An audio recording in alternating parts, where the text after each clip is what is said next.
about to show you how to use MidJourney in the Discord app on the desk laptop and how to prompt with your own images.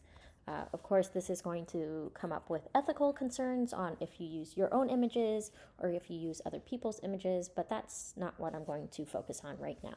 So what I'm going to do is I'm going to show you two images that I've created already and prepped for this. So this is something that comes from my Citizen AI collection. I really love it. It's more of this drone aspect. I've been really into drone aerial work recently, and this was just something I had created a long time ago, but I wasn't like super happy with it because it just not great quality. And then this is a photograph I had taken back in 2021. It's of the Lavender Valley farm. It's no longer existing anymore, so this is one of the last shots of it, but it's a composite photograph. I really love it. I can't mint it because a collector has one similar to this, and he said he never wants this one minted, so I'm never actually going to mint it. But that doesn't mean I cannot use it as a prompt for other things. And for me as an artist, I would never mint anything that looks similar to this, but I can use elements of it. So here we go. So I have my own MidJourney bot in my own private Discord. You can do it in your own private one if you pay for it, or in the public one.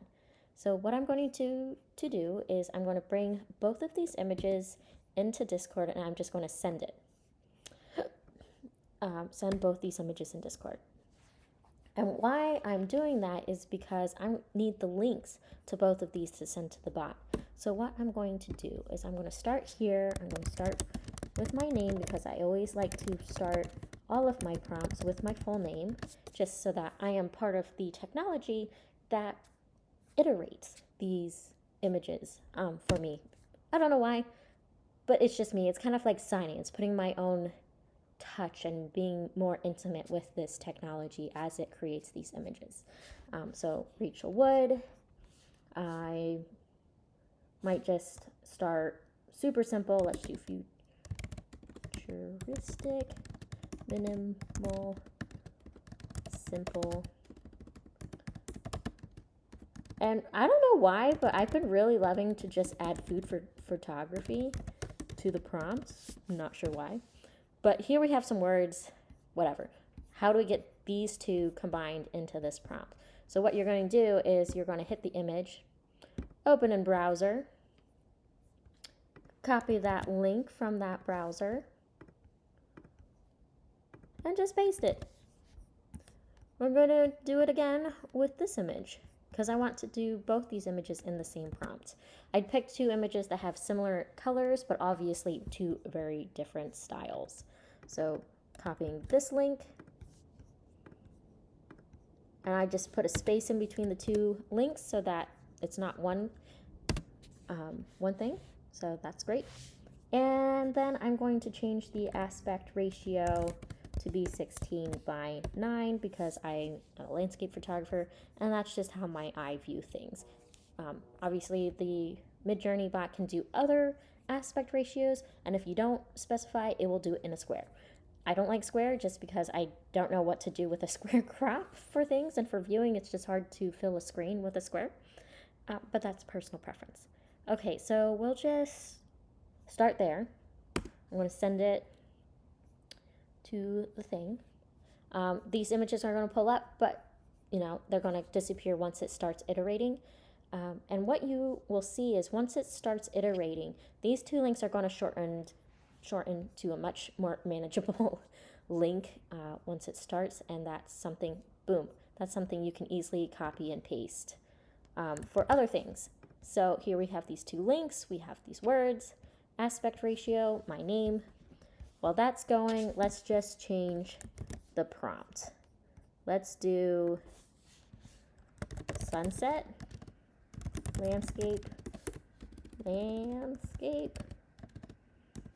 photography, tiny people. Let's just keep the rest of the prompt. I'm going to delete food photography just because it is kind of a random thing.